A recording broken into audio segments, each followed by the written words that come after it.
Wrist check before today's review. I am wearing one of my favorite watches, the Rolex Hulk. I have a thing for colorful divers, and today we're going to be reviewing another colorful diver. This one is the French brand Yema.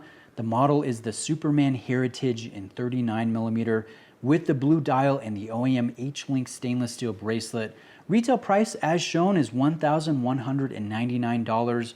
Yema is currently running a summer sale on their website, at least as of the time of recording this video. So if you're interested in the Superman Heritage or perhaps one of the new releases like the Flygraph, I'm really interested in the Flygraph, you could get a discount. So let's get to this watch, this review. I'll place the dimensions here, some of the specifications on the screen, and talk about my experience with this watch before we jump into the good, the bad, the details, the macro video, all that fun stuff. So Yema, they reached out to me about 3 weeks ago and they asked if I would like to look through their catalog and select a watch for review. And I jumped at the opportunity. I've wanted to see, is the hype about this brand justified? Is there something substantive to it? Or are we just getting a little carried away as watch fans? Because Yema, and particularly the Superman Heritage, is a forum favorite. It's a forum darling, and there is a lot of respect about this brand and about this model. So I unboxed it, I did a first impressions video, and I knew right away, as I unboxed it, as I put it on wrist, that there was something special about this, that the hype, the love was completely justified, and it wasn't just superfluous, if that makes sense. I see a lot of watches come across my desk. I've been reviewing and presenting watches for about 5 years online, and I can tell right away, usually if a watch is just really great, really fun, I'll enjoy my time and I'll move on and I maybe won't think about it again. Or if it's something that, hey, I just want to keep this. I want to add it to my own rotation and enjoy it in future times. And so this one had that with me. And so I'm proud to say, update, this one is now a permanent member of my own watch collection, my own rotation. I'll be wearing this alongside my Hulk in rotation with my Seamaster, my Speedmaster, my Blue Coral Sumo, my G-Shocks, my Air King. I'm really looking forward to spending more wrist time with this. So that being said, guys, I might be a little bit biased, but I'll try to move past that and really give this a fair shake and talk about the negative elements, because I want my presentations, my reviews to be helpful. If you're cross-shopping watches, and maybe the Yema is one of those watches, you want to know the good, you want to know the bad, you want to get a good sense of the watch before you put down your hard-earned money. So I'll try my best to be objective, but just be aware, I really like this watch. So let's talk about why first. Let's talk about the wear, the fit, the pop, the details, the finesse, the beauty, the feel. This thing has it all. Now, the 39mm size is my recommendation. I know they make this in 41, and if you have large wrists, you might want to go with the larger size, but my wrists are 7.25 inches, and I love the proportions here. I love the slender, high-polished lugs and how they taper down and meet this flared H-Link. The first H-Link flares out, so there's almost a seamless integration, a very nice flow between the high-polished case with drilled lugs and this high taper bracelet, H-Link bracelet. And you pair that with the bubble sapphire crystal, the sapphire bezel, the bezel lock feature that's integrated with the large crown protected at the 3 o'clock position, the dial details, and you guys can just see why this thing is very sharp, very potent, and I love the heritage design DNA seeping through. These wide, blocky applied markers here are very attractive. They grab light, they look great. And you look at that, and then you look at the sunray blue that again borders on lavender or lilac in certain lights. And this thing is just stunning. It's sharp, it's fun. And there are details that I really appreciate. Now, the first one is kind of silly, but it is the branding, the printing on the dial. It's very small. It's very symmetrical, it's very uniform, and I look at this and then I contrast it with the watch that I'm wearing today. Again, here is the Hulk, and you guys can see Rolex is very large here, a lot of real estate with the branding, and then there's just about a paragraph of text above the 6 o'clock marker. I like the look. Don't get me wrong. It's a beautiful watch that I love, but you know, you contrast that with the Yema, and there's something to be said about the simplicity here and the balance. And I think it's noticeable, and I hope you guys can see that through this video and these macro shots. Now, I really like the shovel tip of the running seconds hand, how much real estate there is for the loom application all the way to the end of that running seconds hand. That's pretty impressive. I like the metallic date frame on the date cutout at the 3 o'clock position, and the fact that France is proudly displayed on the bottom of the dial just below the 6 o'clock applique. This thing is just very legible, very sharp details. They look great underneath this bubble sapphire crystal, and overall I hope you guys can see why I feel this is attractive and special, but it's not perfect. Let's talk about some of the negative elements. Let's do the loom shot. You guys can see very generous application of C5 Superluminova on the hands and markers. The hands look great, but the markers, because of the design, the wide blocky design, you just get a very thin strip of C5. So that's not very potent. It won't last very long, although the hands last for hours.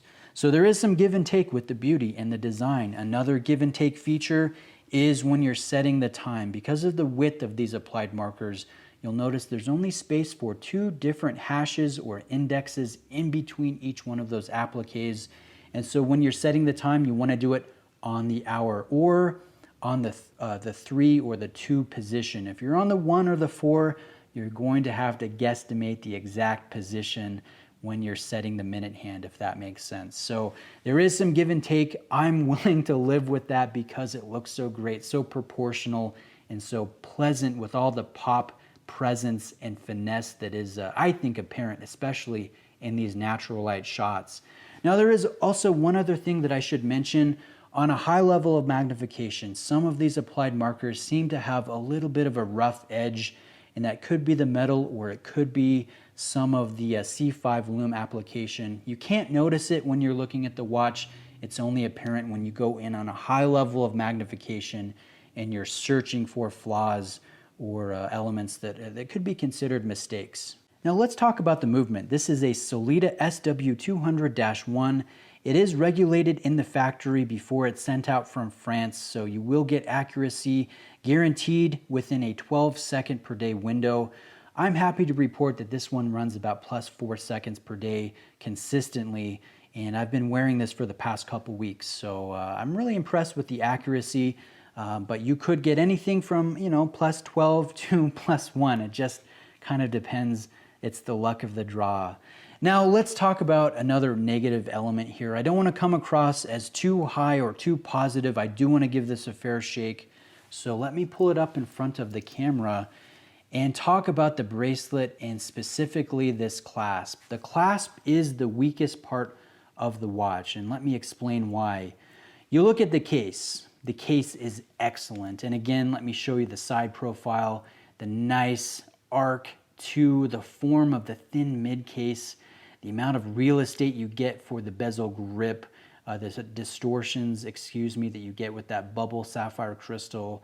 The look is awesome. Again, the transition between the lugs to the high taper bracelet is great. The finishing, the light play is awesome. I would say the details of the dial, the case, the crystal, the bracelet are above average, and then you get to the clasp.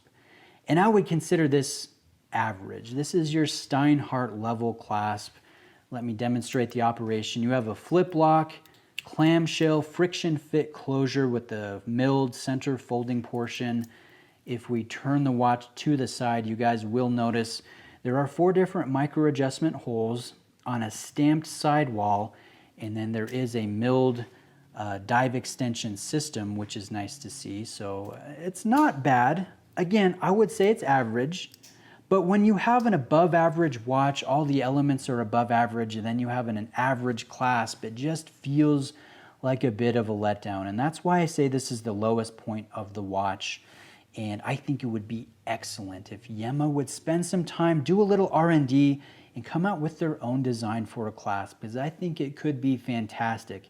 Imagine if you had function pushers like Omega, or a micro adjustment system that you could utilize on the fly, maybe chamfered edges.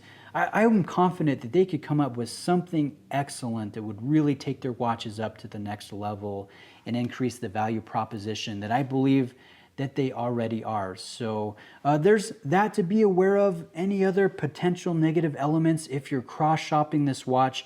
I would say there's one thing to be aware of. I think it's charming, and that is the lockdown feature of the bezel that's integrated into the crown. We have a large crown at the 3 o'clock position, protected, great coin edging. The same grip is found on the bezel here. So if you want to operate the bezel, and it has a very nice action, it is 120 click unidirectional, maybe a tad amount of back play. But if you want to operate it, you have to unthread the crown, because when the crown is threaded down, and let me demonstrate that now, you engage the bezel lock feature, so you're not able to turn the bezel. So some guys hate that. Some guys love it. I think it's charming. It's a part of the heritage and history of Yema. And I had a French viewer reach out, and he is a huge fan of Yema, and rightly so, because Yema is a French brand, and he linked some excellent source material talking about the history of the company, talking about the model. And so if you're interested in a little bit more research and homework, I know I really enjoyed looking through it. A link is in the description. But apart from that, did I miss anything? I think I covered out everything. We looked at the dial details, we talked movement, we talked bezel, we talked bracelet and clasp. I guess let's look at the case back. As we wrap up the video, we have a very nice engraved case back here, very simple. Some of the specs here that's etched in is done in French, which is excellent. That's exactly what I would like to look at in buying a French watch. And so I believe that concludes the review. Guys, if I missed something, let me know. I'd be more than happy to try to elaborate or convey something that I didn't convey very well here in the video. But overall, this is a great watch for the price. Very well worth it. I love the dimensions. I love the way this looks in natural light, the detail work, the comfort, the proportions. Really, I tried to highlight the negative elements, but I live with those with zero issues because the rest of the watch is so enjoyable. So it's a worthy addition to my own rotation. I would definitely recommend it. And I look forward to reviewing and presenting many more Yema in the future. This is not just a hype brand. This is a substantive brand that brings the value proposition for the price point. So I'm looking to get a fly graph in next. I think that one looks really good. Hopefully we can review multiple Yemas in future weeks and months. So again, thanks for watching, guys. Reach out with any questions. Big thank you to Yema for working with me and supporting my channel here. I really appreciate that. It really tells a lot about the quality of a brand. So again, thanks for watching, guys. We'll see you in the next video.